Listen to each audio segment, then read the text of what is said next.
সুপ্রিয় ছাত্রছাত্রী, তোমাদের অনেকদিন পর আমি আবার শুরু করলাম। এই ক্লাসের পূর্ব পর্যন্ত তোমাদের আমি জিওমেট্রিক আইসোমারিজম অর্থাৎ জ্যামিতিক আইসোমারিজম পড়িয়েছিলাম, জ্যামিতিক সমানতা। এরপর একটি সমানতা অবশিষ্ট ছিল, সেটা হচ্ছে আলোক সমানতা। তো আজকে তোমাদেরকে আমি আলোক সমানতার উপর ক্লাস দেব। তো আশা করছি তোমরা সকলেই ভালো আছো। তো তোমরা বিগত যে পরীক্ষা দিলে, এটাতে আমি অর্গানিক কেমিস্ট্রি দিয়ে একটা প্রশ্ন করেছিলাম। সেই প্রশ্নে জ্যামিতিক সমানতার উপর একটা প্রশ্ন ছিল। আশা করছি তোমরা তার যথাযথ উত্তর দিয়েছ। এবং আমি প্রশ্নটি করেছি মূলত তোমাদের এর পূর্বে অর্থাৎ 68 নাম্বার যে ক্লাসটি ছিল, সেই ক্লাসের আলোকেই সৃজনশীল প্রশ্নটা করা ছিল। তোমরা আশা করছি বুঝেছ। না বুঝলে তোমরা আজকে আলোক সমানতার ক্লাসের পর তোমরা আগামী দিন আমাকে জিজ্ঞেস করবে বা এই বিষয়ে জানার চেষ্টা করবে। তো আজকে আমি তোমাদেরকে পড়াবো। আজকে আমার ক্লাসটি হবে আলোক সমানতার উপরে। তোমরা আলোক সমানতার সংজ্ঞা জানবে, আলোক সমানতার সত্য জানবে এবং আলোক সমানতার উদাহরণ সহ কিছু প্রয়োগ তোমরা নিজেরা দেখাতে পারবে। প্রথমেই আলোক সমানতার সংজ্ঞা দেখো। যেসব জৈব-যৌগের দুই বা ততোধিক ভিন্ন কনফিগারেশন যুক্ত ভিন্ন সমাণু এক সমতলে আলোর প্রতি ভিন্ন রূপ আচরণ করে। দেখো বিষয়টি এরকম, যেসব জৈব-যৌগের দুই বা ততোধিক, এই একটা কথা আছে দেখো, দুই বা ততোধিক ভিন্ন কনফিগারেশন যুক্ত ভিন্ন সমাণু, আসলে ততোধিক হবে না, দুই হবে। যেসব জৈব-যৌগের দুটি ভিন্ন কনফিগারেশন যুক্ত ভিন্ন সমাণু এক সমতলীয় আলোর প্রতি ভিন্ন রূপ আচরণ করে,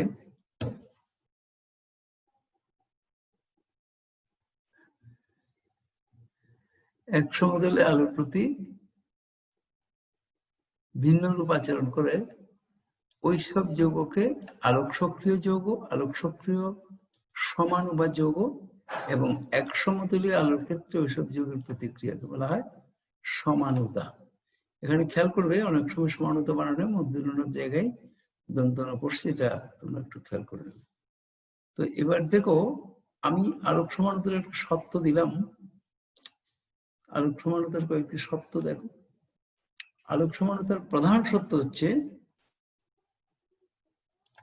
আলোক সমানুতার ইম্পর্টেন্ট একটি সত্য হচ্ছে অপ্রতিসম কার্বন পরমাণু বা কাইরাল কেন্দ্র থাকে। এখন এই অপ্রতিসম কার্বন পরমাণু বা কাইরাল কেন্দ্র কোনটি? দেখো, এটা আমি নিচে বলেছি আগে। দেখো, এই সংজ্ঞাটা এখান থেকে জানবো। জৈব যৌগের যে কার্বন পরমাণুটি 4টি ভিন্ন পরমাণু মূলকের সাথে যুক্ত থাকে, তাকে আমরা কাইরাল কেন্দ্র বা অপ্রতিসম কার্বন বলবো। জৈব যৌগের যে কার্বন পরমাণুটি 4টি ভিন্ন পরমাণু মূলকের সাথে যুক্ত থাকে। তোমরা একটু দেখো, এখানে একটা ল্যাকটিক অ্যাসিডের এক্সাম্পল দিয়েছি। দেখো, প্রথমত বলি, কোন যৌগের মধ্যে এরকম স্টার থাকলে, কার্বন পরমাণুর উপরে স্টার চিহ্নিত থাকলেই মনে করবে এটা কাইরাল কেন্দ্র, অথবা তুমি সংকেত দেখার সময় এরকম কার্বন পরমাণুর উপরে একটা স্টার চিহ্ন দিয়েই কাইরাল কেন্দ্র বুঝাবে।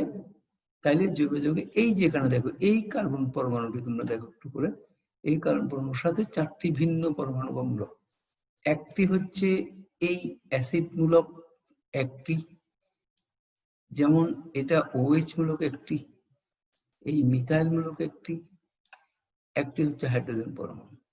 তাই এই কার্বন পরমাণুর সাথে 4টি ভিন্ন পরমাণু মূলক যুক্ত আছে। তাই এই কার্বন পরমাণুটি হচ্ছে কি স্টার সম্বলিত বা স্টার চিহ্নিত কার্বন পরমাণুটি হচ্ছে অপ্রতিসম কার্বন। এই যৌগের মধ্যে আছে, দেখো, এটা ল্যাকটিক অ্যাসিড, বা আমরা ইউপ্যাক নাম যদি বলি 2-হাইড্রোক্সি প্রোপানোয়িক অ্যাসিড বলবো। এই 2-হাইড্রোক্সি প্রোপানোয়িক অ্যাসিডের 2 নাম্বার কার্বনটি, এই কার্বনটি স্পেশালি এই কার্বনটি হচ্ছে তোমার কাইরাল কেন্দ্র বা কাইরাল কার্বন। এবার দেখো, যদি অপ্রতিসম কার্বন পরমাণু বা কাইরাল কেন্দ্র থাকে, তখন সেই যৌগের দর্পণ প্রতিবিম্ব পাওয়া যাবে।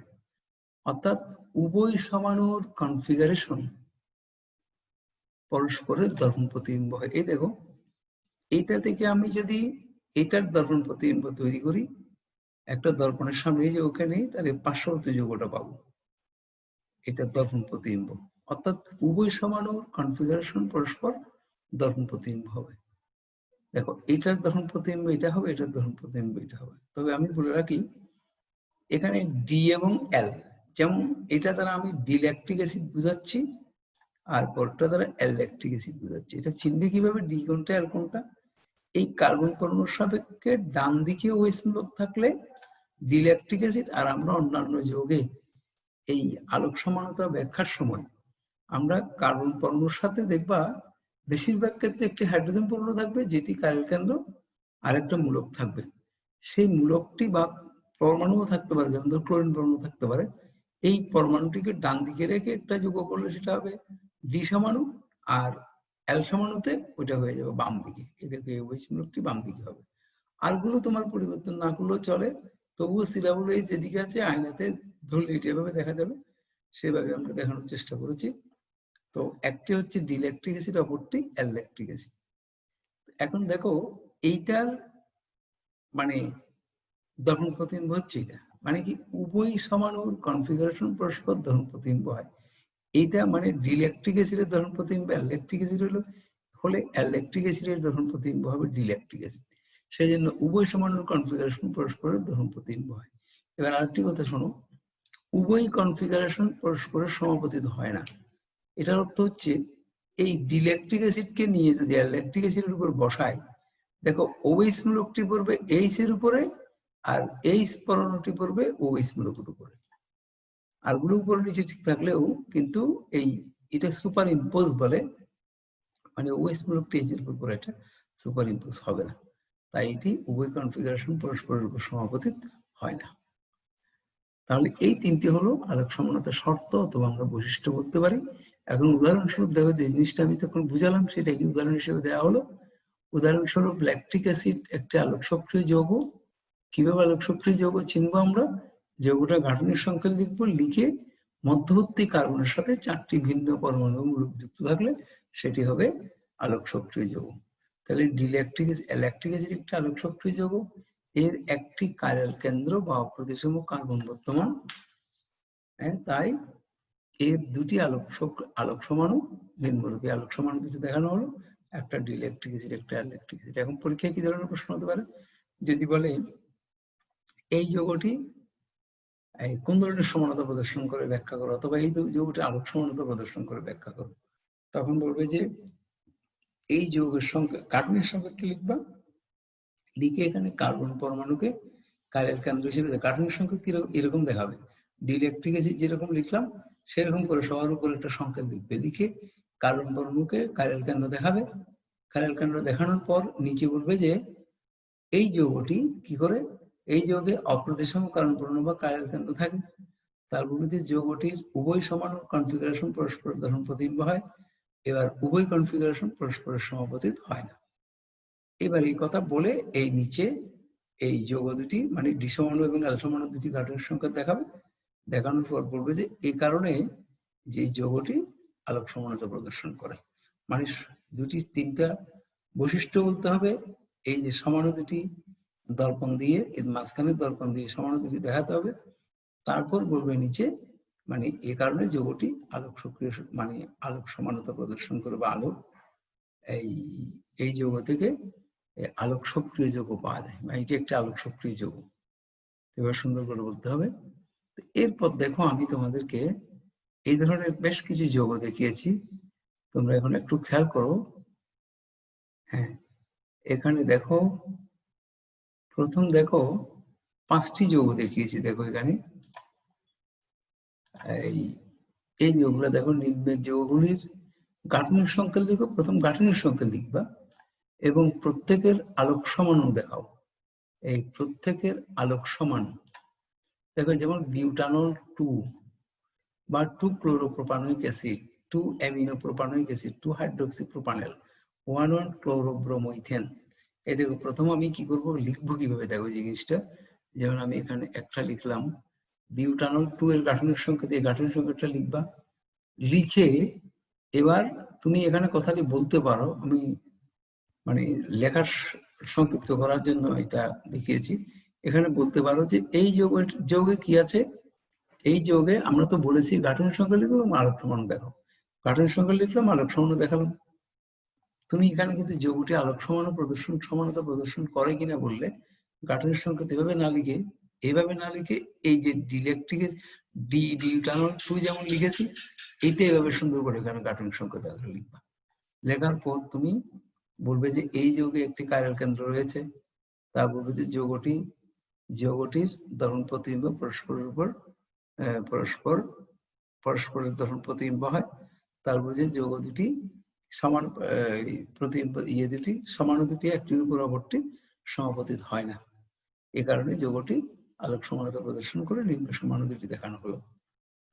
এই লাইনটা এখানে লিখে, অর্থাৎ পূর্বে যা বললাম লিখে দুটি সংকেত দেখাবে। যেমন এখানে দেখো এই জিনিসটা, এই কার্বনটি 2 নম্বর কার্বনটি হলো কাইরাল কেন্দ্র। কিভাবে বুঝবো আমরা? দেখো আমরা এটার চেয়ে আর একটু সুন্দর করে লিখলে, এভাবে যদি লেখা যায় তাহলে ভালো হয়। দেখো তুমি এখানে এই কার্বনটার সাথে এই OH মূলক আছে একটা মূলক, মিথাইল মূলক একটি মূলক, দেখো এই হাইড্রোজেন পরমাণু একটি, আর এই বাকিটা পুরোটাই ইথাইল মূলক। তুমি যদি আবার এখানে যে ইথাইলের সাথে CH3 মূলকটি আছে, এখানেও CH3 মূলক আছে, দুইটাতে একই মূলক না, সেরকম না। এই কার্বনের সাথে একটা মিথাইল মূলক আর কার্বনের অপর বন্ধনটি ইথাইল মূলক দ্বারা যুক্ত, সেদিন এখানে মূলক দুটি ভিন্ন, এবং OH মূলক হাইড্রোজেন পরমাণু, তাহলে 4টি ভিন্ন পরমাণু মূলক এভাবে দেখাবে। দেখি এটা ডিবিউটানল 2, মানে এটা ডেক্সট্রোরোটারি ঘূর্ণন।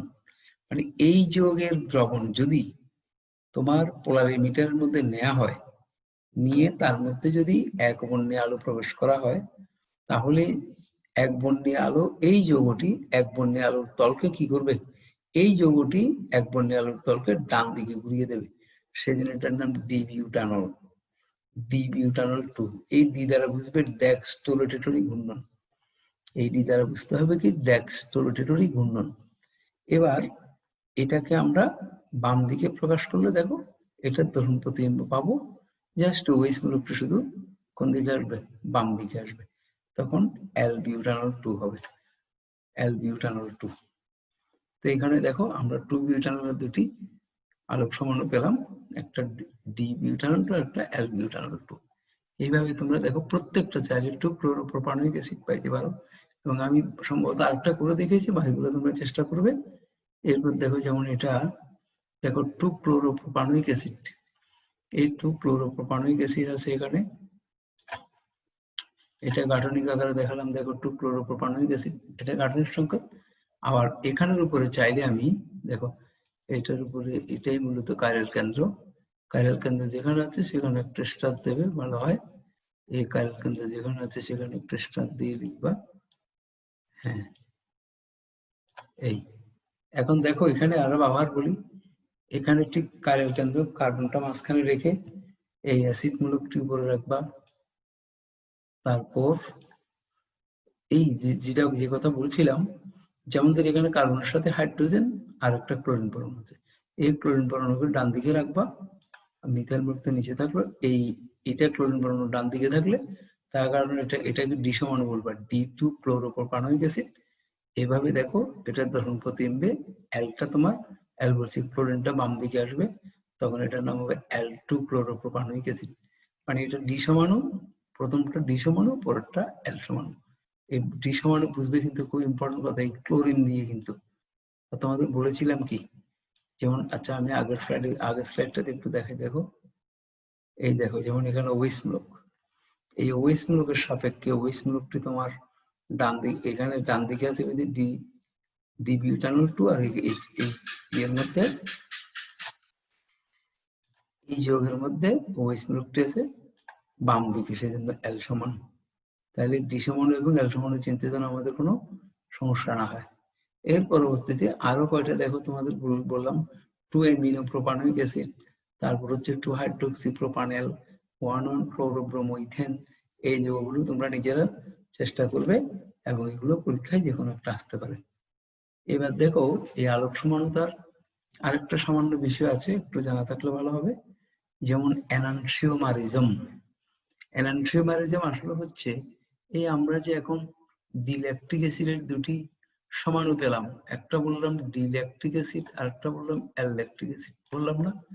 এখানে এই দেখো একই যৌগের আলোক সক্রিয় দুই সমাণুকে, সহজ কথা, একই যৌগ মানে ল্যাকটিক অ্যাসিড, ল্যাকটিক অ্যাসিডের আলোক সক্রিয় দুই সমাণুকে পরস্পরের এনানথ্রিওমার। তাহলে কি হলো, ডিল্যাকটিক অ্যাসিড এবং অ্যালল্যাকটিক অ্যাসিড হলো পরস্পরের এনানথ্রিওমার। আর এই ধরনের আলোক সক্রিয়তাকে বলা হবে এনানথ্রিওমারিজম। এই ধরনের আলোক সক্রিয়তাকে বলা হবে এনানথ্রিওমারিজম। তারপর হচ্ছে রাসায়নিক মিশ্রণ। দেখো দুটি এনানথ্রিওমারের সমতুল মিশ্রণকে, দুটি এনানথ্রিওমারের সমতুল মিশ্রণকে রাসায়নিক মিশ্রণ বলা হয়। এই যে সমতুল মিশ্রণকে রাসায়নিক মিশ্রণ, রাসায়নিক মিশ্রণ বলা হয়েছে। শব্দটা দুইবার হয়ে গেল। দুইটি এনানথ্রিওমারের সমতুল মিশ্রণকে রাসায়নিক, আচ্ছা এই মিশ্রণকে, এটাও কেটে দিলাম, মিশ্রণকে রাসায়নিক মিশ্রণ বলা হয়। আরেকটা কথা বলে দিই, একে ডিএল মিশ্রণও বলা হয় বা প্লাস মাইনাস মিশ্রণও বলা হয়। আচ্ছা এখানে যেমন ধরো ডিল্যাকটিক অ্যাসিড ও অ্যালল্যাকটিক অ্যাসিড, দেখো এখানে ডিল্যাকটিক অ্যাসিড ও অ্যালল্যাকটিক অ্যাসিড উভয়ই আলোক সক্রিয়। আমরা একটু আগে দেখলাম এই ডিল্যাকটিক অ্যাসিড আর অ্যালল্যাকটিক অ্যাসিড উভয়ই আলোক সক্রিয়। এদের আপেক্ষিক আবর্তন হলো, দেখো মানে ধনাত্মক, যেটা ডিল্যাকটিক অ্যাসিড তার আপেক্ষিক আবর্তন হলো +2.24 ডিগ্রি, আর যেটা অ্যালল্যাকটিক অ্যাসিড তার আপেক্ষিক আবর্তন -2.24 ডিগ্রি। মানে এর অর্থ হচ্ছে যেটা ডানাবর্তী ঘূর্ণন তার মানটা ডিল্যাকটিক অ্যাসিড, এই ডিল্যাকটিক অ্যাসিডের আপেক্ষিক আবর্তন হচ্ছে +2.24 আর -2.24 হচ্ছে অ্যালল্যাকটিক অ্যাসিডের আপেক্ষিক আবর্তন। এখন খেয়াল করো দুটির সমতুল মিশ্রণ, মনে করো ডিল্যাকটিক অ্যাসিডের 10 মিলিলিটার নিলাম, আর যদি আমি অ্যালল্যাকটিক অ্যাসিডের 10 মিলিলিটার নিয়ে একটি পাত্রে মিশ্রিত করে পোলার এমিটারের কাঁচের টিউবের মধ্যে দিয়ে তার মধ্যে যদি আমরা মনোক্রোমেটিক লাইট পাস করাই, তাহলে কি হবে, তাহলে ওখানে তোমার এই পোলার এমিটারে কোনো পার্ট সৃষ্টি হবে না, অর্থাৎ এখানে জিরো পার্ট সৃষ্টি হবে, জিরো দাগ বরাবর থাকবে, পয়েন্টারটি জিরো দাগ বরাবর থেকে যাবে। মানে পানি নিয়ে যদি পোলার এমিটারের ভিতরে এই মনোক্রোমেটিক লাইট পাস করানো হয় তাহলেও তোমার জিরো দাগ বরাবর থেকে যায়। সেরকম এই দুইটার মিশ্রণ, ডিল্যাকটিক অ্যাসিড এবং অ্যালল্যাকটিক অ্যাসিডের যদি সমতুল মিশ্রণ নিই, তখন তার মধ্যে মনোক্রোমেটিক লাইট পাস করালে ওখানে পয়েন্টারটি শূন্য দাগ বরাবর পাঠ দেবে। এই কারণে আমরা বুঝলাম যে মানে সমতুল মিশ্রণটি কি হবে, আলোক নিষ্ক্রিয় হবে। এই জন্য এটা নির্দিষ্ট, মানে এটা জিরো দাগ বরাবর থেকে যাবে এবং এটা কোনো পার্ট সিস্টেম, মানে কোনো পার্ট দেবে না, কোনো মান পাওয়া যাবে না, সেই জন্য এটাকে বলা হয় আলোক নিষ্ক্রিয়। অর্থাৎ ডিএলল্যাকটিক অ্যাসিড হলো আলোক নিষ্ক্রিয়, সেই জন্য আমরা বলি কি রাসায়নিক মিশ্রণ আলোক নিষ্ক্রিয়। এই জন্য আমরা বলতে পারি রাসায়নিক মিশ্রণ আলোক নিষ্ক্রিয়। এবার তোমাদের একটা কথা বলে রাখি আমি, যখন আমি যেটা পড়ালাম আজকে, এখানে তো তোমার কাইরাল কেন্দ্র একটি, দুটি কাইরাল কেন্দ্র বিশিষ্ট যেগুলো হচ্ছে ডায়াস্টেরিওমার্স।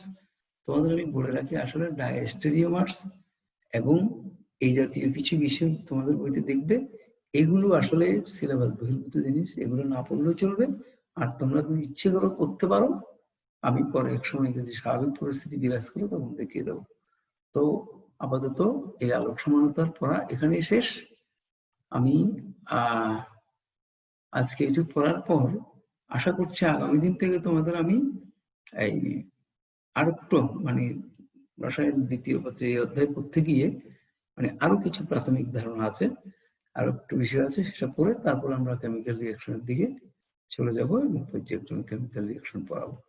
তো আশা করছি তোমাদের আজকে এখানেই শেষ করলাম। সবাইকে অসংখ্য ধন্যবাদ।